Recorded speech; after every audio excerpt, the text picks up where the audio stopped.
Covid পরিস্থিতি নিয়ে আলোচনা করবার জন্য। এবং যেহেতু আগেও আমরা এরকম একটা মিটিং করেছি এবং আজকেও আবার প্রায় মাসখানেক বাদে সমস্ত অ্যাসোসিয়েশনদের নিয়ে এই মিটিংটা আমরা করলাম। এই মিটিংয়ে ইন্ডিয়ান মেডিকেল অ্যাসোসিয়েশনের ডক্টর শান্তনু সেন ছিলেন, প্রগ্রেসিভ ডক্টরস অ্যাসোসিয়েশনের ডক্টর নির্মল মাঝি ছিলেন, doctor Manas Gupta health service ডক্টরসের অ্যাসোসিয়েশনে ছিলেন, doctor Arjun Dasgupta West Bengal doctors forum, doctor Sanjeev Banerjee Indian public health association, doctor Hiralal Konar health service association, doctor Swapan Biswas service doctors forum, doctor Anshuman Mitra medical service centre, ডক্টর শ্রদ্ধাওত Mukherjee doctor for patient, doctor পূর্ণব্রাস ঘোষ শ্রমজীবী স্বাস্থ্য উদ্যোগ। এনারা সকলে ছিলেন। আমার ডিএমই ছিলেন, ডিএইচএস ছিলেন, হেলথ সেক্রেটারি মিস্টার নিগম ছিলেন, চিফ সেক্রেটারি এবং রাজীব ছিলেন এবং হোম সেক্রেটারি আলাপুর বন্দ্যোপাধ্যায় সহ আমাদের এসএসসি স্কুল কাস্ট, DG police Virender, ADG law and order Gyanwant, আমাদের পুলিশ কমিশনার অনুজ শর্মা এবং হাওড়া পুলিশ কমিশনার কুণাল সহ আরও অন্যান্যরা অনেকেই ছিলেন। সেখানে ডিটেলস আলোচনা হয়েছে। প্রথমেই আমরা ধন্যবাদ জানিয়েছি সবাইকে এবং অভিনন্দন জানিয়েছি বিশেষ করে সবাই মিলে সহযোগিতা করে আজকে যেভাবে কাজ করছেন এবং আজকে সকলের কাঁধে কাঁধ মিলিয়ে বেঙ্গলে এই কোভিড মোকাবিলায় যেভাবে সকলে সাহায্য করছেন তার জন্য তাদের সকলকে আমরা ধন্যবাদ অভিনন্দন। সিনিয়র ডাক্তার থেকে শুরু করে জুনিয়র ডাক্তার থেকে শুরু করে ইন্টার্নস থেকে শুরু করে আমরা আমাদের পিজি স্টুডেন্ট থেকে শুরু করে আমরা আমাদের মিউনিসিপ্যাল অ্যাফেয়ার্স থেকে শুরু করে আমাদের পুলিশ থেকে শুরু করে যারা এই কাজের মধ্যে আশা কর্মীরা থেকে শুরু করে জেলা অ্যাডমিনিস্ট্রেশন থেকে শুরু করে সকলকে আমরা আমাদের অভিনন্দন এবং ধন্যবাদ জানিয়েছি। তারা ডেডিকেটেডলি কাজটা করছে। আপনারা জানেন যে বেঙ্গলে আগে যে রেটটা ছিল এখন রেটটা একটু বেড়েছে। তার কারণও আছে। তার কারণ ইতিমধ্যেই আমাদের অনেক নতুন অতিথিরা যারা বাংলাতেই বাস করে তাদের পরিবার তারা বাইরে কাজকর্মে যুক্ত থাকে, তারা অনেকে ফিরে এসেছে। ফলে প্রায় 12 লক্ষ মতো এখনো পর্যন্ত আমাদের কাছে বাইরে থেকে যারা এসছেন মাইগ্রেন্ট ওয়ার্কার আছেন এবং আরও 3-4টে ট্রেন এখনো আসা বাকি আছে। সুতরাং সেক্ষেত্রে আমাদের এটা একটু বেড়েছে এবং ফ্লাইট আসছে, এগুলোর বাইরে থেকে হটস্পট থেকে ইন্ডিয়া থেকেও আসছে। সুতরাং এই যে বাইরে থেকে যারা আসছে, কালকে যেমন আমাদের কাছে একটা খবর এলো যে চেন্নাই থেকে 9 জন কোভিড পেশেন্ট সেখানে টেস্ট করেছে, তা সত্ত্বেও তারা প্লেনে এলো, বন্ধ প্লেনে মানে বন্ধ, এবং তারা কলকাতা এয়ারপোর্টে নামলো। কলকাতা এয়ারপোর্টে কোনো টেস্ট হলো না বা কি টেস্ট হলো কে জানে। তারপরে তারা নিজেরা গিয়ে বড়মা হসপিটালে মেদিনীপুরে গিয়ে রিপোর্ট করলেন যে আমরা টেস্ট করেছি বলে টেস্টের রিপোর্ট দেখাতে যে তারা কোভিড পজিটিভ, তারা হসপিটালে আছে। এইভাবে ধরুন তারা যে কয়েকজন এলো প্লেনে এবং তারা প্রত্যেকে পজিটিভ, তার মানে একটা প্লেনে চেন্নাই থেকে যখন কলকাতা আসছে 2.5-3 ঘন্টা, টোটালটাই আরো কতজনকে ছুঁয়েছে আমি জানি না। কিন্তু এই ধরনের ঘটনা তো আমাদের আগামী দিন আরো এটাকে স্প্রেড করার পক্ষে যথেষ্ট শঙ্কার কারণ বলে আমি মনে করছি। আমাদের নিজেদেরও একটু দায়িত্ব করার হতে হবে। 2-3টে জিনিস করলে আমি এখনো বলছি, দেখুন সারা বিশ্বে হচ্ছে, অনেক জায়গাতে অনেক বেশি হয়েছে। কেউ যদি বলে আমার ওখানে কম হয়েছে, এটা ভাবার কোনো কারণ নেই। কোনো রাস্তায় একটু বেশি গর্ত থাকে, কোনো রাস্তায় একটু কম গর্ত থাকে। কোথাও ন্যাশনাল হাইওয়ে থাকে, কোথাও স্টেট হাইওয়ে থাকে, কোথাও পঞ্চায়েতের রাস্তা থাকে, কোথাও জেলা পরিষদের রাস্তা থাকে।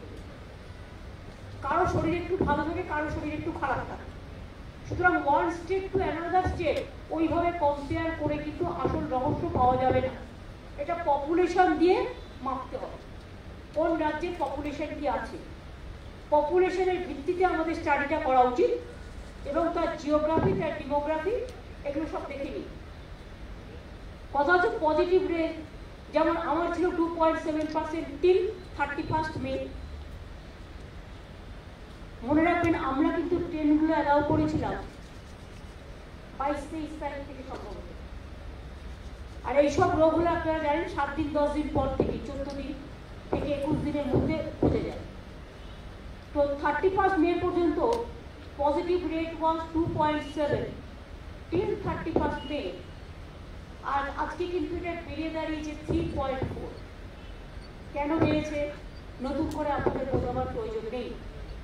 যদিও ন্যাশনাল অ্যাভারেজ 5.8%, সেখান থেকে আমরা অনেকটাই সেফ আছি, কিন্তু তা সত্ত্বেও মনে রাখবেন পজিটিভ অফ পিপুল যারা বাইরে থেকে এসছে মোর দ্যান 10%, তাদের মধ্যে থেকে এটা বেড়েছে। এটা আমাদের একটা রিপোর্টে বলছি, আমরা যে রিপোর্টটা কালেকশন করি। টেস্টিং যদি বলেন at the end of April, কারণ এখানে তো 27শে মার্চ মনে হয় একটা কেস পাওয়া গেছিল, তো at the end of April আমাদের ছিল 16,500, কারণ আমাদের মাত্র দুটো ল্যাব ছিল। আর একটা ল্যাবে যতই চেষ্টা করি খুব বেশি হলেও 700, 800, 900 বেশি হয় না ফুল ফেজের ল্যাব হলে, সুতরাং আপনার কোনো উপায় ছিল না।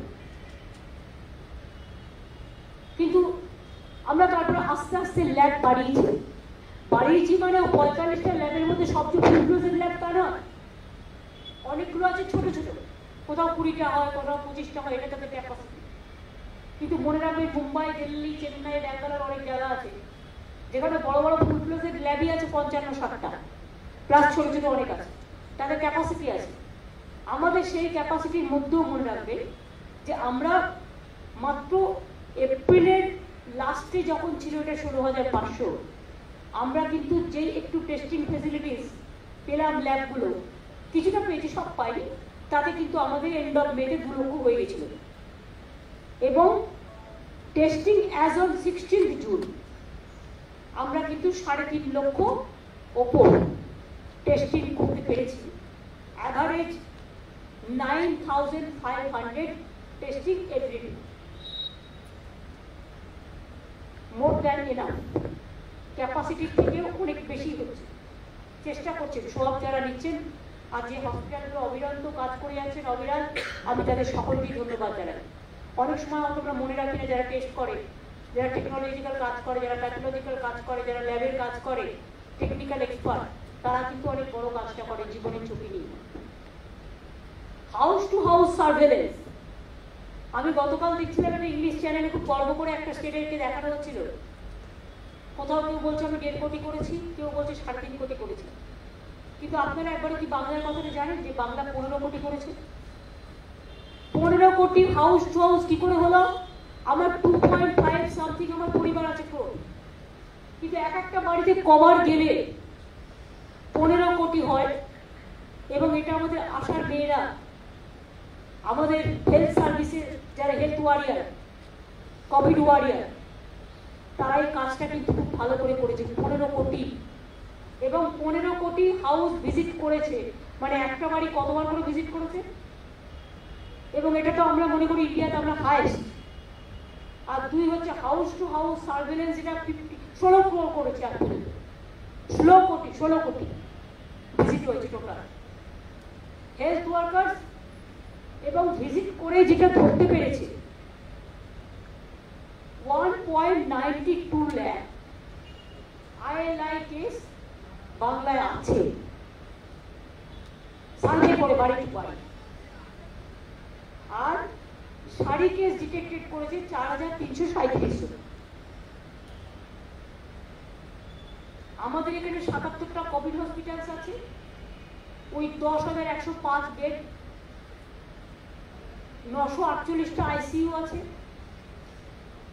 345টা ভেন্টিলেটার্স আছে। এখনো পর্যন্ত অকুপেন্সি আছে 22%। স্টিল অ্যাবাউট 800 বেডস আর অ্যাভেলেবেল আছে কোভিড পেশেন্টদের জন্য। আমাদের প্রায় 8,000 ডক্টর কাজ করছে, 4,000 নার্স, 3,250 জন নার্স, এবং তাছাড়াও ফাইনাল ইয়ার বা তার আগের ইয়ারের নার্সরা প্রায় 5,000, তারাও কাজ করছে। ট্রেনিং নার্সরা প্রায় 9,000-এর মতো। 460 জন টেকনিশিয়ানস কাজ করছে, 948 ICU বেড, 345 ভেন্টিলেটরে কাজ করছে টেকনিশিয়ানরা। আমরা একটা দেখতে পাচ্ছি অ্যাক্টিভ কেস অন 16th মে এটা ছিল 16th May না 16th active case on 16th June 5386 আছে এখানে। 16ই জুন পর্যন্ত আমাদের অ্যাক্টিভ কেসটা আপনারা বলেন না, আপনারা টোটালটা শুধু কানেক্ট করে বলেন, সেখানে ডিসচার্জটা বলেন না। প্লিজ দয়া করে এটা বলবেন, তাহলে লোকের মধ্যে একটা আশার আলো জ্বালবে যে কত মানুষ ভালো হয়ে যাচ্ছে, এবং এটা একটা মানুষের চেতনা বাড়বে যে করোনা মানেই মৃত্যু নয়। এটা প্লিজ দয়া করে বলবেন। অ্যাক্টিভ কেস এখনো পর্যন্ত 16ই জুন পর্যন্ত আমাদের, 16ই জুন মানে গতকাল গেছে, 16ই জুন পর্যন্ত আমাদের আছে 5386। বাংলায় করোনা কেস এখনো পর্যন্ত আছে 5386 গতকাল পর্যন্ত, কিন্তু ডিসচার্জ কত হয়েছে এটা আপনারা বলেন না, তার বেশি 6028। অ্যাক্টিভ কেসের থেকে discharge rate is very good. Discharge rate হচ্ছে বাংলায় 50.61%।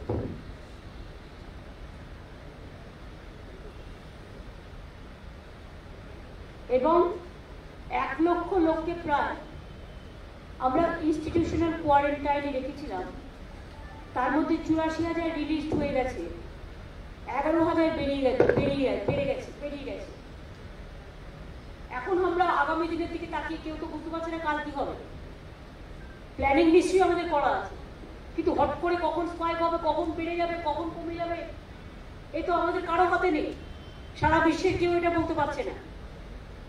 তা সত্ত্বেও মোটামুটি একটা আন্দাজ করে আমরা ভাবছি, আমরা 104টে সেফ হোম সেন্টার করেছি, কোয়ারেন্টাইন সেন্টার নয়, সেফ হোম সেন্টার।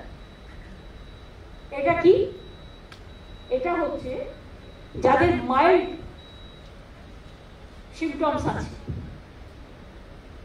বা যারা ধরুন একটু জ্বর আছে, এদের এইখানে রাখবার ব্যবস্থা করবো। তার কারণ খুব অল্প, প্রয়োজন নেই হসপিটালের বেড অকুপাই করে রাখার ফলে ধরুন একটা পরিবারের 10 জন আক্রান্ত হয়েছে, 1 জন সিরিয়াস, 9 জন সিরিয়াস নয়। 9 জনকে ডাক্তার দেখলে ওষুধ দিলে ভালো হয়ে যাবে, কিন্তু 1 জনের ইমিডিয়েট ট্রিটমেন্ট চাই, না হলে ভালো হবে না, মরে যাবে। আমরা সেফ হাউস সিস্টেম করছি এই কারণে, সেফ হাউস, সেখানে ডাক্তাররা দিনে 2 বার যাবেন, ওষুধ টষুধ প্রয়োজনীয় যা যা একবার সব দেখাশোনা করবেন। তাতে কেউ যদি বাইরের খাবার দিতে চান, বাইরের খাবার অ্যালাউডও হবে, কিন্তু হসপিটালের বেডটা আমরা যত্ন করে রাখছি এই কারণে, যদি কোনো সিরিয়াস পেশেন্ট থাকে তার জন্য। বোঝাতে পারলাম? আমরা সেফ হাউস একটা টেকনিক্যাল, আমরা একটা মেকানিজম তৈরি করলাম। এটা হচ্ছে পেশেন্ট ম্যানেজমেন্ট সিস্টেম, সবটাই থাকবে সেফ হাউসে, কিন্তু যাদের অল্প একটু ট্রিটমেন্ট দেরি হয়ে যাবে তাদের আমরা এখানে রাখবো। 104টে সেন্টার করা হয়েছে, আর যাদের প্রয়োজন তাদের ইমিডিয়েট বড় বড় হসপিটালগুলো, বিশেষ করে হসপিটালগুলো, কমিউনিটি হসপিটালগুলোকে ট্রিটমেন্ট করতে হবে। একটা নজর আমি দিতে আবেদন করেছি প্রাইভেট হসপিটালকে, এবং সরকারি হাসপাতাল তো আছে। কালকেও আমাদের চিফ সেক্রেটারি একটা মিটিং করবেন। আচ্ছা রাজীব বলো। এখনই আমি 2 মিনিট আগে আজকে ফিগারটা পেয়ে গেলাম ম্যাডাম, কম্পাইল করতে করতে 5টা 6টা হয়ে যায়। আজকে ফিগার আছে ম্যাডাম, টোটাল আমাদের 391 পজিটিভ বেরিয়েছে, 505 লোক ডিসচার্জ পেয়েছে ম্যাডাম। তাতে যে ফিগার আপনি বললেন 16ই জুন অব্দি, 17ই জুন সে ফিগার দাঁড়াচ্ছে 5777, 5777টা কেস আমাদের পজিটিভ রয়েছে। 6533 ম্যাডাম আমাদের ডিসচার্জ হয়েছে, 6533, যেটা আপনি বলেছেন ম্যাডাম 6028, তাতে 505 আর অ্যাড হলো। তাহলে বুঝতে পারছেন যে আমাদের যেটা অ্যাড হচ্ছে তার থেকে বেশি ডিসচার্জ হচ্ছে, কিন্তু এটা কিন্তু একটা ভালো সাইন। শুধু আমি 3টে রিকোয়েস্ট সবাইকে করব, অবশ্যই আপনাদের থ্রুতে, সবসময় তো আমি এসে আসতে পারি না। ডাক্তারদের অ্যাসোসিয়েশনগুলোকেও বলেছি তারা একটা অ্যাপিল করবে, সেটা আমরা আমাদের কাছে আসলে আমরা সেটা টিভিতে দেবো। আমি একটা বলবো, দেখুন মাস্ক পরুন সবাই। আমি অনেককেই রাস্তায় যেতে যেতে দেখছি হয়তো আমাকে দেখে শাড়ির এতটা জড়িয়ে নিচ্ছেন, সেটাও যদি এরকম ভালো। মাস্কটা প্লিজ দয়া করে ব্যবহার করুন। দেখুন আমার দুটো মাস্ক, একটা বড় দুটো আছে, যদি একটা কোনো মিস করি আমার আরেকটা আছে। আমি কথা বলছি বলে আমার সামনে কেউ নেই বলে আমি তাই আপনাদের বলছি, কথাটা পরিষ্কার শোনা যায় বলে। এবার মাস্ক করে আমি যদি কথা বলি আপনি পরিষ্কার শুনতে পাবেন, কোনো অসুবিধা নেই। আমি আপনাদের বলি মাস্কটা প্লিজ দয়া করে করুন, কম্পালসারি। 2 হচ্ছে ঘন্টায় ঘন্টায় হাতটা ধুন। 3 হচ্ছে একটা জায়গায় কন্টিনিউয়াস বসে থাকবেন না বা টাইম স্পেন্ড করবেন না। করোনা বীজাণু যাতে যদি কোথাও থাকেও যাতে আপনাকে আক্রান্ত করতে না পারে। 3 হচ্ছে করোনা লুকাবেন না। এটা কোনো ক্রাইম নয়, এটা নিয়ে ভয় পাওয়ার বা চিন্তা করবার কোনো কারণ নেই। যারা এই ভয় পেয়েছে বা লুকিয়েছে তারা কিন্তু বিপদে পড়েছে, I am sorry to say. দেখুন আমি প্রথমে আমার charity begins home at home, আমি আমার এমএলএ দিয়ে বলি, তোমা যদি দুর্গাপুরে থেকে ফিরে আসার পর যখন ফিরে এলো সঙ্গে সঙ্গে যদি ভর্তি হতো, আজকে বাঁচবে কিনা আমি জানি না, ওর অবস্থা খুব খারাপ, কিন্তু একটা সুযোগ পাওয়া যেত। দেখুন ওর পরে ওর মেয়ের হলো 2 মেয়ে, ওর বউয়ের হলো, ওর বন্ধুর হলো, ওর অ্যাসিস্ট্যান্ট স্টাফের হলো, তার বাড়ির হলো, ওর বাড়ির কাজের লোকের হলো, সবাই ভালো হয়ে গেছে। কিন্তু ওর যেহেতু একটা প্রবলেম ছিল, হয়তো অ্যাজমা বা কোনো একটা লাংসের কোনো একটা প্রবলেম ছিল বা সুগারের ডায়াবেটিক কিছু একটা ছিল, ফলে ওকে আমরা কিছুতেই ভালো করতে পারছি না। অ্যাপেলে ট্রাইং দেয়ার বেস্ট, চেষ্টা হচ্ছে। একটা কেস আপনাদের আমি বলি, সুজিত বোসের কেস। সুজিত বোসের হবার আগে কিন্তু ওর বাড়িতে ছেলে, ওর স্ত্রী সম্ভবত এবং মেয়েরও হয়েছিল। সুজিতের হয়তো ওরা আইসোলেটেড করে হোম কোয়ারেন্টাইন করছিল, কোনো অসুবিধা ছিল না। কিন্তু সুজিত বেচারা, আমি যেটা মনে করি যে আমফান হবার পরে ওকে ফিল্ডে অনেক কাজ করতে হয়েছে, সেখান থেকে ওটাকে ওর শরীরে কিভাবে প্রবেশ করেছে আমি জানি না, বাট আক্রান্ত হয়েছে, এখনো ঠিক আছে, বাড়িতে আছে। নির্মল ঘোষ আমাদের আরেকজন চিফ হুইপ এমএলএ, তার ছেলের হয়েছে, বাবারও হয়েছে, তারাও 2 দিন আগে জানতে পেরেছে, তারাও তো কত লোকজনের সাথে মিশেছে। সুতরাং এই যে যদি প্রথম থেকে যখনই শরীরটা খারাপ লাগবে সঙ্গে সঙ্গে হসপিটালে ভর্তি হয়ে ট্রিটমেন্টটা করা উচিত। টেস্টটা 2 দিন পরে বলে কিছু যায় আসে না, মহাভারত অশুদ্ধ হবে না, অ্যাটলিস্ট ওষুধটা তো খেতে শুরু করুন। আমি প্রাইভেট হসপিটালগুলোকেও বলবো প্লিজ দয়া করে আদার পেশেন্টদেরও ট্রিটমেন্ট দিন, কোভিড ট্রিটমেন্টও দিন, রিফিউজ করবেন না। শুনতে লজ্জা লাগে যদি একজন সিনিয়র ডাক্তারকেও ট্রিটমেন্ট করতে গিয়ে 10টা জায়গা থেকে ফেরত আসতে হয়। মনে রাখবেন, একটা দুস্থ রোগীকে, মুমূর্ষু রোগীকে বাঁচানো এটা আমাদের সামাজিক দায়িত্ব, দায়বদ্ধতা এবং কর্তব্য। আগে কোনো পেশেন্ট গেলে আগে তাকে তার স্যালাইন লাগবে কিনা দেখুন, তার অক্সিজেন লাগবে কিনা দেখুন, তার ব্লাড লাগবে কিনা দেখুন, তার কার্ডিয়াক অ্যারেস্ট হয়েছে কিনা দেখুন, তার হার্টের প্রবলেম কিনা দেখুন। কেসটা কিসের জন্য? কোভিড শুধু ট্রিটমেন্ট করছেন, অন্য কিছু করছেন না। যে কোভিড পেশেন্ট তাকে কোভিড সিমটমস আপনি দেখলে বুঝতেই পারছেন। আরে আগে তো দেখুন, if is a heart patient, হার্টের ট্রিটমেন্ট দিন। ইফ ইজ মানে কিডনির পেশেন্ট, কিডনি ট্রিটমেন্টটা তো দিন। যদি কেউ লাংসের পেশেন্ট হয় আগে তাকে লাংসের ট্রিটমেন্টটা দিন, আগে তাকে স্টেবল করুন। তারপরে যদি আপনার মনে হয় আপনি কোভিডের সন্দেহ করছেন, কোভিড যারা দেখছে তাদের ডাকুন, তাদের দিয়ে মেডিসিন দিন, কোনো অসুবিধা নেই। বাট মনে রাখবেন 2টো দিক, একটা হচ্ছে আমার কোনটা প্রায়োরিটি, এ অর বি।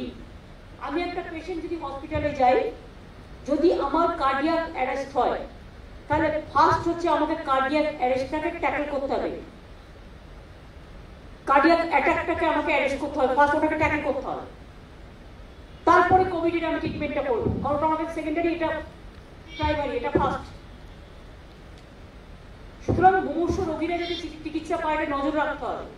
অনেক সময় আমরা কি করি, মুমূর্ষু রোগী গেল, আমরা তাকে ফেলে রেখে দিলাম যতক্ষণ টেস্টের রেজাল্ট না আসে। টেস্টের এই পদ্ধতিটা এতটা জটিল যে টেস্টের রেজাল্ট আসতে 24 ঘন্টা থেকে 48 ঘন্টা টাইম লাগে। আপনার হাতেও নেই, আমার হাতেও নেই, এটা এত জটিল। নতুন রোগ, সেক্ষেত্রে তাকে তো স্টেবল করুন। যখন আসবে পজিটিভ টেস্ট বা নেগেটিভ টেস্ট, তখন আপনি দেখবেন তার আগে তাকে স্টেবল করুন। একটা অ্যাক্সিডেন্ট কেস এলো, যদি খুব রক্তপাত না হয়, সঙ্গে সঙ্গে আপনি তার ট্রমায় আছে, তাকে আমি অপারেশন করতে গিয়ে মেরে দেবো না? ফার্স্ট আমি তাকে দেখবো তার ব্লাড লসটাকে বন্ধ করতে হবে, তাকে অক্সিজেন দিতে হবে, তাকে স্যালাইন দিতে হবে, তাকে স্টেবল করতে হবে, ভেন্টিলেটর দরকার হলে ভেন্টিলেটরও দিতে হবে, সাপোর্ট দিতে হবে। আইসিসি তো এই জন্যই থাকে। এটা আমরা সকলকে রিকোয়েস্ট করছি এটা দেখবার জন্য। আমরা মনে করি যে পেশেন্ট ম্যানেজমেন্ট সিস্টেমটাকে কালকে রাজীব সিনহা এবং হেলথ সেক্রেটারি মিলে আরেকটা ডিএমএ ডিএইচএস থাকবে, তারা প্রাইভেট সমস্ত যারা আছে হসপিটাল তাদের সিওদের ডাকবেন, ডেকে কথা বলতে। দুই হচ্ছে, আমরা কতগুলো সিদ্ধান্ত নিয়েছি, যদি ওই সিদ্ধান্তগুলো সর্বসম্মত আমরা সবার সাথে কথা বলে আলোচনা করে আমরা যদি চাপিয়ে দিই। একটা হচ্ছে, আমরা এখনো মনে করি যারা হেলথে কাজ করছেন, পুলিশে কাজ করছেন, মিউনিসিপ্যালিটিতে কাজ করছেন, আশায় কাজ করছেন, এরকম বিভিন্ন যারা কাজ করছেন, ডাক্তার হোক, নার্স হোক, হেলথ ওয়ার্কার হোক, সব পেস্টার হোক, যেই হোক, তারা তো একটা ডেডিকেশন নিয়ে কাজ করছে। তাদের সার্ভিসটাকে আমাদের ডেডিকেটেড সার্ভিস হিসেবেই দেখতে হবে। এবং এক্ষেত্রে কোভিড এরিয়াটা এখন একটা ডিফিকাল্ট এরিয়া হয়ে গেছে, তাই তো? আমি প্লেন এরিয়াতে যখন হাঁটি, আমি যে কিলোমিটারটা কাউন্ট করি, আমি যখন পাহাড়ে হাঁটি অনেক হিল টপকে টপকে, তখন কিন্তু সেম কিলোমিটার কাউন্ট হয় না, ওটাকে বলা হয় ইনটু ডিফিকাল্টিস। আমি ডিফিকাল্ট এরিয়া কাউন্ট করছি। প্লেন এরিয়ায় হাঁটলে আমার যে ক্যালোরি লস হবে, ডিফিকাল্ট এরিয়া হাঁটলে ক্যালোরি অনেক বেশি লস হবে, এটা মাথায় রাখতে। সেই জন্য আমরা যেটা ঠিক করেছি যে আমরা যারা এই কোভিড এরিয়াতে কাজ করছে তাদের আমরা ডিফিকাল্ট এরিয়া হিসেবে, আমাদের যে অন্য সিস্টেমে আছে সেই ডিফিকাল্ট এরিয়া সিস্টেম হিসেবে তাদের আমরা কনসিডার করব। কোভিড ওয়ারিয়ার যারা বিশেষ করে পোস্ট গ্রাজুয়েশন করছে, তাদের ক্ষেত্রে তারা যদি কোভিড এরিয়ার জন্য ডেডিকেটেডলি কাজ করে, আমরা রিকোয়েস্ট করব করতে, হেল্প করার জন্য। তাদের আমরা একটা ইনসেন্টিভ দেবো 10% করে পিজিটিতে যারা আছে, তাই তো রাজীবটা পিজিটির জন্য অ্যাডমিশনের ক্ষেত্রে, পিজিটির ক্ষেত্রে 10-10-10 যদি 3 বছর কাজ করে তাহলে 10% 10% 10% 30% সেই ইনসেন্টিভ পাবে না পারে এক্সট্রা। যদি 1 বছর করে 10% পাবে, 1 বছরের কিছু কম, 1 মাস কমলেও 10% সে পাবে। হাউসটা সিনিয়র রেসিডেন্টদের আমরা কাজে লাগাবো। হাউস স্টাফদের আমরা স্ট্রেংথ ইনক্রিজ করবার চেষ্টা করছি।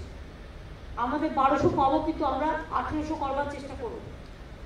হাউস স্টাফ যারা আছে, রেসিডেন্ট সিনিয়র রেসিডেন্ট যারা আছেন তাদেরও আমরা কাজে লাগাবো। আবার অনেকগুলো সাবজেক্ট আছে যেখানে অনেকে আছেন বিভিন্ন সাবজেক্টের ডাক্তার বা সিনিয়ররা, তারা কোভিডের স্পেশালিস্ট নয় বলে, বা তারা অন্য সাবজেক্ট নয়, অ্যানাটমি এসব টাইপের আছে, তাদেরও কিন্তু আমরা বিভিন্ন কাজে ব্যবহার করব। সেটাও আজকে মিটিংয়ের সিদ্ধান্ত হয়েছে। আমরা ইন্টার্ন যারা আছে এবং বিশেষ করে পড়াশোনা যারা করছেন, হাউস স্টাফ আছেন, পিজি ট্রেনিং এ আছেন, এদের আমরা 3টে জিনিস প্যাকেজ করেছি একসাথে। এক হচ্ছে টিচিং, তাদের মানে একাডেমিক ক্যারিয়ার যাতে কোনো রকম প্রবলেম না হয়, তারা যদি ভালো করে পড়াশোনাটা করতে পারে, ট্রেনিংটা নিতে পারে, টিচিং ট্রেনিং এটা করে বাদবাকি টাইমটা তারা উইলিং হলে তারা রোটেশন অনুযায়ী তারা কাজ করবে কোভিড এরিয়াতে। যেহেতু আমাদের এখন অনেক এমার্জেন্সি সিচুয়েশন, তাই আমরা একটা বড় একটা সিস্টেম মেকানিজম তৈরি করলাম, তাতে আমার ছোট ছোট ছেলেমেয়েরা খুব ভালো করে কাজ করতে পারবে, তাদের উৎসাহ বৃদ্ধি হবে এবং আগামী দিন তারা কোভিড ওয়ারিয়ার সার্টিফিকেট পাবে এবং কোভিড ওয়ারিয়ার সার্টিফিকেট হিসেবে তাদের অ্যাডভান্টেজও পাবে। যেমন ধরুন পিজি ট্রেনিংয়ে যারা পিজিটি যারা পড়বে বা যারা ওই জয়েন করবে, যেটা 1 জানুয়ারি বললাম, ওটা হাউস স্টাফ, হ্যাঁ, পোস্ট গ্রাজুয়েট ট্রেনিং যারা আছে, তারা ধরুন তাদের 29শে জুন 30শে জুন পরীক্ষা আছে, কিন্তু 1 জুলাই থেকে আমরা তাদের কাজে লাগিয়ে দেব, যাতে তারা সঙ্গে সঙ্গে সার্ভিসে জয়েন করতে পারে। পরীক্ষাও হয়ে গেল, রেজাল্টও পেয়ে গেল, সার্ভিসেও জয়েন করে গেল। এইটা আমরা ওদের একটা অ্যাডভান্টেজ দিচ্ছি। যাতে আরেকটা হচ্ছে, যারা ইন্টার্নে বা এইসব ব্যাপারে কাজ করছে, তাদের যে একটা বন্ড থাকে 3 বছরের, সেইটা কিন্তু এই যে কাজটা ওরা করছে এটার সাথে ডিডাক্টেড হবে। মানে ধরুন সে যদি এখন 1 বছর কাজ করে, তার ওই বন্ডের একটা পিরিয়ডটা 2 বছর হয়ে যাবে, 3 বছর। যদি কেউ 2 বছর করে, তার 1 বছর হয়ে যাবে। যদি কেউ 6 মাস করে, তার 2.5 বছর হয়ে যাবে। সুতরাং ওই টাইমটা থেকে তার বাদ যায়। সুতরাং এতে তার দুটো জিনিস হচ্ছে, সে একই সাথে মানে বাজারও করতে পারছে, রান্নাও করতে পারছে। মানে রথ দেখা কলা বেচা দুটো কাজ করতে করতে একসাথে আছে। অনেকে প্রফেসরিও করেন, পিএইচডিও করেন, একসাথে দুটো কাজ হয়ে যাচ্ছে। এটা ওদের কাছে একটা মনে হচ্ছে গ্রহণীয় হবে। কিন্তু রোটেশনটাকে ইউজ করে আমরা করবো, যাতে তাদের টিচিং এবং ট্রেনিংয়ে কোনো প্রবলেম না হয়। এটা মাথায় রাখতে পারো, পড়াশোনা করতে এসছে, টিচিং ট্রেনিংয়ে যাতে কোনো রকম প্রবলেম না হয়, এটা আমাদের দেখতে হবে। এটা আমাদের বিশেষ করে ফার্স্ট প্রায়োরিটি। এবং আন্ডার গ্রাজুয়েট যারা আছে, ফোর্থ ইয়ার, তাদেরও কাজে লাগাবো। কিভাবে লাগাবো সেটা পরে ঠিক করে নেওয়া হবে। ওটা বড় ম্যাডাম, যারা আন্ডার গ্রাজুয়েট রয়েছেন, যেহেতু ওরা ফুল ফ্লেজেড এখনো ডক্টর হননি, যে তাদেরকে কোভিড ট্রেনিং হিসাবে আমরা ব্যবহার করব। যারা ফাইনাল ইয়ার স্টুডেন্ট রয়েছেন, যাতে ওনারা কোভিড উপরে একটা ওদের এক্সপিরিয়েন্স হয়ে কাজে লাগে, প্লাস পাশাপাশি যে ওদের ট্রেনিং ব্যাপার রয়েছে সেটা হয়। এটাও যেটা ম্যাডাম বললেন, রোটেশন বেসিসেই হবে। এই রোটেশন বেসিসে কাজ করতে গেলে, যেহেতু ওরা ফুল ফ্লেজের ডক্টর নেই, তারা কোনো ডক্টর, সে পিজি হতে পারে অথবা স্পেশালিস্ট হতে পারেন অথবা এমবিবিএস ডক্টর হতে পারেন, তার অ্যাসিস্ট্যান্ট হিসাবে এই কাজ করবে। তার কারণ হচ্ছে নন ক্লিনিক্যাল সাবজেক্ট, এছাড়াও নন ক্লিনিক্যাল সাবজেক্ট যেটা আছে, সেখানকার ডাক্তারদেরও আমরা পরিকল্পিতভাবে কাজে লাগাবো, তাদের ইউজ করব। এগুলো প্রত্যেকটাই টেকনিক্যাল পয়েন্ট। এগুলো কিন্তু আজকের দিনে এগুলো খুবই ভাইটাল, খুবই ইম্পর্টেন্ট। সেই জন্য এগুলো আজকে আলোচনা করে এইসব সিদ্ধান্তগুলো আমার নিজের মাথা থেকে এগুলো বেরিয়েছিল। বিশেষ করে এই ফোর্থ ইয়ার নার্সদের আমরা আগেই করেছি, ফাইনাল ইয়ারের স্টুডেন্টদের আমরা কাজে লাগাচ্ছি। আমার 5000 নার্স সিস্টার যারা ট্রেনিং দিচ্ছে এখন, তারা কিন্তু কাজে লাগাচ্ছে। দেখবেন অনেক ট্রেনিং জার্নালিস্ট থাকে, তো সে তো অন্য জায়গায় গিয়ে কাজ করে অনেক সময়। সুতরাং এদের আমরা ওইভাবে ব্যবহার করব, যেখানে যেটা as per government system, as per the norms, যাতে তাদের কোনো অসুবিধা না হয়। আর একটা হচ্ছে, আমরা ডে টু ডে কালকে প্রাইভেট হসপিটালের সাথে সিওদের সাথে মিটিং করে সিএসটা আপনাদের বলবেন যে কোভিড বেড অ্যাভেলেবিলিটি প্রতিদিন টাইম টু টাইম আপডেট করতে হবে। সরকারি হাসপাতালে কত উপরে আছে, প্রাইভেট হাসপাতালে কত। কারণ অনেকে আমরা দেখছি গিয়ে ঘুরে আসছে, বেড টাকা সত্ত্বেও বেড দিচ্ছে না, এবং বেশি খরচে নেওয়া হচ্ছে। এটা কালকে মিটিং আছে, কালকে আলোচনা করবে। কিন্তু আমরা এখনো মনে করি যে এটা ঠিক। আমি 4টের সময় বললাম আমার 500 বেড খালি আছে, 4:15 এমন একটা কেস হলো, হয়তো 20 জন চলে এলো, আমার 20 বেড কমে যেতে পারে আধ ঘন্টা বাদে। সেটা ঘন্টায় ঘন্টায় আপডেট হবে, যাতে পাবলিক জানতে পারে কোন হসপিটালে বেডটা পাবে, যাতে তাকে হ্যারাস হতে না হয়। এটা মাথায় রাখবে। সুতরাং এইগুলোই আজকে আলোচনায় ডিটেলস আমরা আলোচনা করেছি। আমরা আগেও করেছি, এখনো করেছি।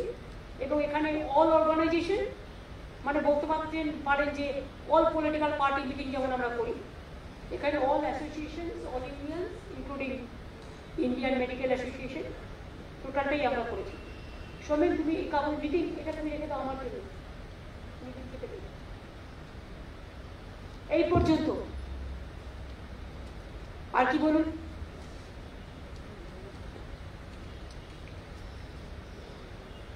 এখানে অফিসাররা আছে, বেশি রাজনৈতিক কোশ্চেন বেশি করবেন না, বলুন।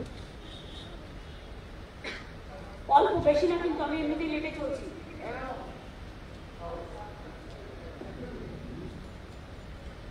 দিদি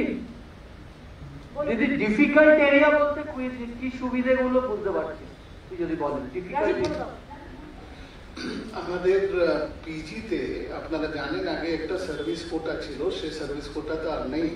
এখন ওয়েটেজ দেওয়া হয় মার্কিং এর ক্ষেত্রে ডিফিকাল্ট এরিয়াতে, সেটা রাজ্য সরকার নির্ধারণ করে কোন এরিয়া ডিফিকাল্ট আছে। যেমন আমাদের রুরাল কতগুলো এরিয়া আছে, পাহাড়ি এলাকা আছে, সেটা সুন্দরবন আছে, তাদেরকে আমরা ডিফিকাল্ট বলছি। তেমনি কোভিডকে ডিফিকাল্ট এরিয়া শ্রেণীতে ঢুকিয়ে দেওয়া হচ্ছে।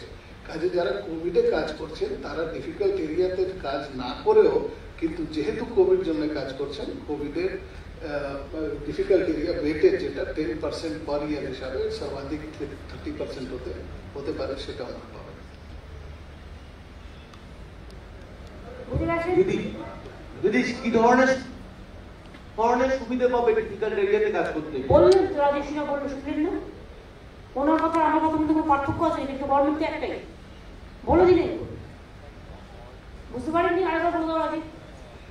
ম্যাডাম প্রবলেম হচ্ছে ওনারা ডিফিকাল্ট এরিয়া যে প্রভিশন আছে আইনে, সেটা বোধহয় খুব স্পষ্ট নেই ওনারা। শুনুন, আপনাদের একটা কথা বলি, পুলিশে যারা কাজ করে না একরকম মাইনে পায়, আবার ধরুন যারা ডিজাস্টারে কাজ করে তারা একরকম বেশি মাইনে পায়। ডিফিকাল্ট এরিয়া বলে এগুলো। ফায়ার ব্রিগেডে আছে, যেমন ওদের এসটিএফে আছে, মনে হয় কমান্ডোতে আছে, এটা মাথায় রাখুন। এইরকম টাইপ এগুলো হচ্ছে ডিফিকাল্ট এরিয়া, স্পেশাল ইনসেনটিভস কেস, যেগুলোকে আমরা সহজ ভাষায় বলি। এটা তাদের ডেডিকেশনের জন্য আমরা মনে করি যে ওরা ডেডিকেটেডলি কাজ করছে, ওদের এনকারেজ করার জন্য আমাদের এগিয়ে আসতে হবে। যদি আরেকটা প্রশ্ন, যেটা সাধারণ মানুষের কাছ থেকে প্রচুর অভিযোগ আছে, বেসরকারি হসপিটালগুলো প্রচুর টাকা দিচ্ছে কোভিডের জন্য। আগামীকাল মিটিং ডাকা হয়েছে, বেসরকারি হসপিটালগুলো তো আমাদের হাতে নেই। গভর্নমেন্ট যে হসপিটালগুলো বেসরকারি আমাদের হাতে নিয়েছে সেগুলো আমরা টাকা দিচ্ছি। যেমন আমরি হসপিটাল যেটা সল্টলেকে আছে, রিশান একটা আছে, আমাদের যারা আমরা 77টা হসপিটালের মধ্যে আমাদের প্রায় 60-এর উপরে হসপিটাল আছে প্রাইভেট, যেটা আমরা দিচ্ছি। ক্যালকাটা মেডিকেল কেপিসি আছে, এগুলো সব আমরাই টাকা দিচ্ছি, কোভিডের খরচা দিচ্ছি। যেগুলো প্রাইভেট নিজে টাকা নিচ্ছে সেগুলো আমার মনে হয় যে একটা সিস্টেম করা উচিত, সেটা নিয়ে কালকে মিটিং আছে, তার কথা। যদি আপনি কোভিড নিয়ে এত বড় মিটিং করছেন, দিল্লিতেও মিটিং হচ্ছে, কিন্তু সেখানে রাজ্যের নাম রাখিনি, এটা কিন্তু এটা কিভাবে দেখছেন? ও মিটিংটা ওরা বড় বড় মিটিং করছে, আমার এখানে ছোট ছোট মিটিং, আমি গ্রাসরুটের মিটিং করছি, ওদেরটা মিটিংটা হচ্ছে ওরা বড় বড় ব্যাপার নিয়ে মিটিং করছে। আর আমি এখানে গ্রাসরুটে যেটা মানুষের প্রয়োজন, কি করে মানুষ ভালো করে চিকিৎসা পেতে পারে, কি করে কোভিডে আরো ভালো করে কাজ হতে পারে, কি করে আরো সবাইকে ইনভলভ করে কাজ করা যেতে পারে, সেই জন্যে আমার একটা জায়গায় অন্য মিটিং চলছে বলে আর একটা জায়গায় মিটিং হবে না, তার তো কোনো মানে নেই। আমাদের টাইমটাকে নষ্ট করলাম না, আমি একই পারপাসে কাজ করলাম, বাট আমাদের কাজটা গ্রাসরুট লেভেলকে আরো স্বয়ং সম্পূর্ণ করবে এবং আমরা গ্রাসরুট লেভেল পর্যন্ত যাতে মানুষ সচেতন থাকে, সজাগ থাকে।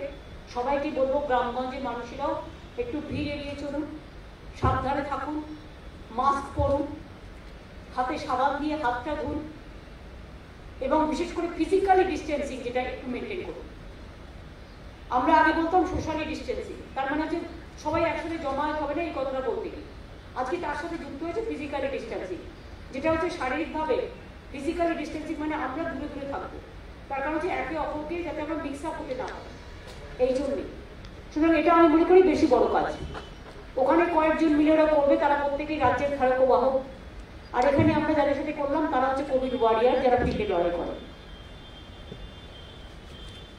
কোভিড নিয়ে যখন গোটা দেশেই প্রচুর মানুষ আক্রান্ত এবং সেখানে দারিদ্র একটা বড় ব্যাপার হয়ে গেছে, আর্থিকভাবে প্রচুর মানুষ ক্ষতিগ্রস্ত, সেই রকম একটা অবস্থায় গোটা দেশে মানুষ যখন চিন্তিত, সেরকম একটা অবস্থায় আবার একটা যুদ্ধের বাতাবরণ, চায়নার সাথে যুদ্ধ, সেখানে মারাও গেছেন অনেকে, কিভাবে দেখছেন আপনি, যদি কিছু বলেন? না, আমার বাংলার 2 জন মারা গেছে, 20 জন তো শুনছিলাম মারা গেছে, যারাই মারা গেছে তাদের প্রতি আমাদের convey our this condolences to the family, being families. It's a very unfortunate and sad incident.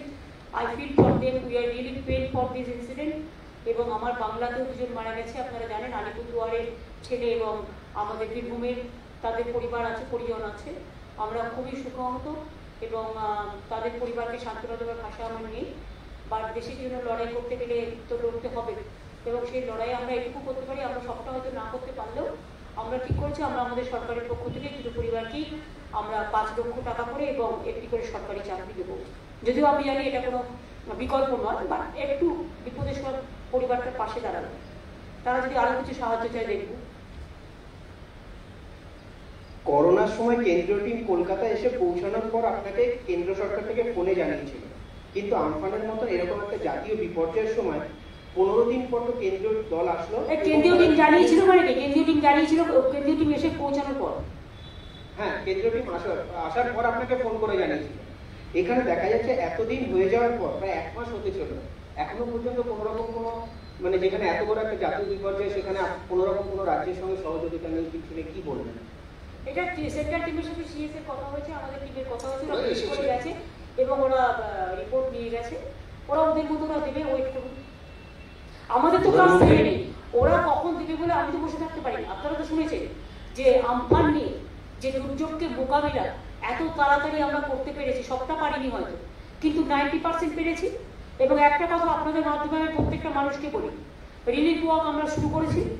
রিলিফের টাকা যারা পাচ্ছেন, চাল ডাল এসব ছাড়াও ধরুন 20,000 টাকা করে যারা পাচ্ছেন, বাড়ি ঘর মানে যাদের ঘর বাড়ি ভেঙেছে, মানে ইমিডিয়েট 28,000 পরে বলেছি আমরা ওই এনআরএ যে নারেগা কাজে আমরা গ্যারেন্টেডে করেছি, তেমনি পানের বড় যারা তারা 10,000 করে পাবে, 5,000 আগে পাবে, 5,000 পরে, এবং কৃষক থেকে শুরু করে। আমি শুধু একটা কথা বলবো, যারা এই রিলিফ পাচ্ছে ব্যাংকের অ্যাকাউন্টেই টাকাটা দেওয়া হচ্ছে, ডাইরেক্ট বেনিফিশিয়ারি এটা সিস্টেমে দেওয়া হয়েছে। এই টাকাটার জন্য কিন্তু কাউকে কোনো রকম কারো কাছে যাবার দরকার নেই, তদবির করার দরকার নেই, এবং এটার জন্য কাউকে 1 পয়সা দিয়েও কারো কাছ থেকে কোনো কর্ম কিনতে হবে না, আর কারো কাছ থেকে কোনো সাহায্য চাইতে হবে না, এটা অ্যাডমিনিস্ট্রেশন করে দেবে। যদি দেখেন কোনো মানুষ বঞ্চিত হয়েছে, তারা ডাইরেক্ট লোকাল পুলিশ স্টেশনে একটা চিঠি দেবে, আমার পুলিশকে ইনস্ট্রাকশন দেওয়া থাকছে, সেরকম কোনো চিঠি পেলে তারা আমার কাছে হ্যান্ড ওভার করবে। আর যদি কোথাও এই রিলিফ নিয়ে কেউ বলে যে এই রিলিফটা তো আপনি পেয়েছেন, সুতরাং এটা আমাদের এখানে এসে করুন বা ও করুন, এসবের দরকার নেই। কারো কোনো অভিযোগ থাকলে, সে রেশন নিয়েই হোক, সে রিলিফ নিয়েই হোক, স্টেট আমি মানুষকে বলছি লোকাল পুলিশ স্টেশনে আপনার অভিযোগটা জানাবেন। আর আমি এখানে ডিজি পুলিশকে বলবো, যেহেতু আমফানটা জেলার দিকে হয়েছে, এনি প্রবলেম ডিফেন্সেস যদি জেনুইন হয় ফার্স্ট এনকোয়ারি করবে। এমনি চিঠি দিলেও অনেকে আবার এমনিই লিখে দেয়, লোকের কাছ থেকে শুনে, কাকের কাছ থেকে শুনে কান নিয়ে পালালো বলে না, জেনুইন হলে আমি নিজে দেখে দেবো। আমি চাই প্রত্যেকটা মানুষ তার প্রয়োজন মতো, গভর্নমেন্ট অলরেডি ত্রাণের টাকা পাঠিয়েছে যেটা তৎকালীন, তারপরে কৃষি জমি সার দেওয়া হবে, কৃষকদেরটা পাবে। আপাতত যেগুলো যেগুলো পাঠানো হয়েছে ফিশারিজদের, তারপরে হচ্ছে 6,500 কোটি টাকা, 6,500 কোটি টাকা যে রিলিফ পাঠানো হয়েছে অলরেডি, সেটা 80% জায়গায় ইলেকট্রিসিটিও উদ্ধার হয়েছে। সুন্দরবনের কয়েকটা জলা জায়গা আছে, একটু টাইম লাগবে, কারণ জলটা কমে গেলে তবে ওখানে পিলারগুলো নিয়ে যাবে। আর এই ব্যাপারে তো আমরা খুব একটা সাহায্যও পাইনি। আমরা তো একটা, আপনারা জানেন, একটা সিএসআর এর জন্য ফান্ডও করেছিলাম, মাত্র 30-32 কোটি টাকা এসেছে, তার বেশি কিছু আসেও। আর কেন্দ্র যেটা দিয়েছিল একটা অংশ, সেটা হচ্ছে অ্যাডভান্স হিসেবে দিয়েছিল, যেটা নিয়ে অনেক রাজনীতি করে বেড়াচ্ছে। দিয়েছে 1,000, আমরা খরচ করে দিয়েছি ইতিমধ্যেই 6,500, আর সেটাও আমাদের প্রাপ্য থেকে। আর কিছু আমি এ নিয়ে রাজনীতি করতে চাই না, মানুষের বিপদে আমি মনে করি মানুষের পাশে দাঁড়িয়ে লড়াই করাটাই বড় কাজ। 1,000 কোটি টাকা তো আর কোনো টাকা আসেনি না দিদি, বললাম তো, সেটা অ্যাডভান্স দিয়েছিল, অ্যাডভান্স বলে 1,000 টাকা দিয়েছি, 1,000 কোটি টাকা। সেটা হচ্ছে আমরা এসডিআরএফ এ টাকা পাই প্রতি বছর ডিজাস্টার। এখন কোথা থেকে দিয়েছে না দিয়েছে সেটা যতক্ষণ আমি পুরো ফাইনাল ফিগার না পাবো আমি কি করে বলবো? আমাদের বলেছে অ্যাডভান্স থেকে দিয়েছে। আরেকটা দিদি, যে প্রধানমন্ত্রীর টাকা বৈঠকে আমরা দেখেছিলাম বক্তা তালিকায় পশ্চিমবঙ্গের নাম প্রথমে ছিল। ভাই এক কথা বলবো না প্লিজ। আচ্ছা, আপনাদের কেটে ছিল, এটা কি রাজ্যের প্রতি বাংলা? আপনারা বাংলাকে এত দুর্বল ভাবেন কেন বলুন তো? বাংলার মানুষ সম্মান নিয়ে চলে, বাংলার মানুষ মাথা উঁচু করে চলে। একটা মিটিং এ আমরা গেলাম বা না গেলাম তাতে কি বাংলার ভবিষ্যৎ ঠিক হয়ে যাবে? বাংলা অলওয়েজ বিশ্বকবি রবীন্দ্রনাথ ঠাকুরের ভাষায় বিশ্বাস করবেন, চিত্ত যেটা ভয় শূন্য, উচ্চ যেটা শীত। আমরা মাথা উঁচু করে চলি, হয়তো তারা প্রয়োজন মনে করেন তাই ডাকেনি, তাই নিয়ে ঝগড়া করার কোনো কারণ নেই। এখন আমি মনে করি যে মানুষের স্বার্থে লড়াই করাটাই বড় কাজ। আর বাংলা ডাক পাইনি তো কি হয়েছে? এমন তো হতে পারে বাংলা একদিন সবাইকে ডাকবে। বাংলা তো সেই প্রয়োজন আছে, what Bengal thinks today, India thinks tomorrow. Please realise that. নিজেকে গর্ব করুন, বাংলাকে নিয়ে সবসময় গর্ববোধ করুন, নিজেকে নিয়ে গর্ববোধ করুন, আপনার যা আছে সেটাকে নিয়ে গর্ববোধ করুন। কখনো হারবেন না, আর কখনো হতাশায় ভুগবেন না, আর কখনো নিজেকে দুর্বল ভাববেন না। সবসময় ভাববেন যা পেয়েছেন জীবনে সেটাও মানুষের দান, যা পাবেন সেটাও মানুষের দান, আর যেটুকু করবেন সেটাও মানবিকতার দান। এটা কখনো একটা মিটিং করে সিটিং করে ঠিক হয় না।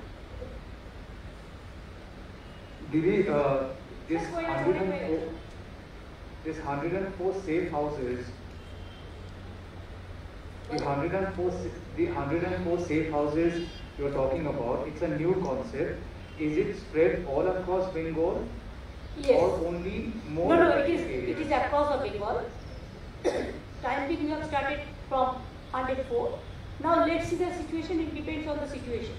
If there is a huge fire, then we have to take some other decision also. Even I am ready to donate my house also for this purpose. What to do? We have to help the people, everybody, each and everybody. Ma'am, the border dispute which India is facing, it is just not restricted to center or one particular area. It's a concern of the nation. Will all of India come together in this battle against China? Because Prime Minister is calling for a meeting on the 19th. What would be the response of the state of West Bengal? Do you think an all-party meeting or all-state meeting should be conducted before any action is being taken on part of the government? All-party meeting is also okay, because all-party meeting sometimes, all the political parties, they belong to the government. So there will be no problem for that. That is okay. Practically or technically it is not wrong. It is correct. It is correct, but we are proud of our nation. We have to fight together. If there is anything come from the enemy, we have to fight the battle together. That I believe so. We totally feel our solidarity for the countrymen. We are proud of our nation, India. এটা আমাদের মাতৃভূমি, জন্মভূমি, পিতৃভূমি, ধর্মভূমি, কর্মভূমি। সুতরাং আমরা চাই আমাদের দেশ আগে বাড়ুক। আমাদের দেশকে কেউ আঘাত করুক এটা আমরা চাই। আমাদের দেশকে কেউ আক্রমণ করুক, আঘাত করুক, আর আমরা চুপচাপ বসে থাকবো তা না।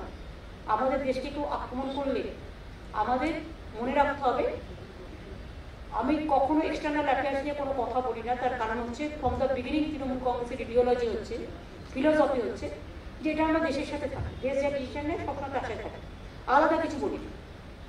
বাট একটা জিনিস মনে রাখবেন যে এর দুটো সাইড আছে, একটা ওয়ার্ক হচ্ছে আর একটা নেগোসিয়েশন আছে, ডিপ্লোম্যাটিক চ্যানেল আছে। সুতরাং what channel will be useful, that let the government of India to decide. Two soldiers. I've already said 2 soldiers died, but there are others also died from all over the country. So we Yes, ma'am. A word of assurance for all of them. We convey our what I can say.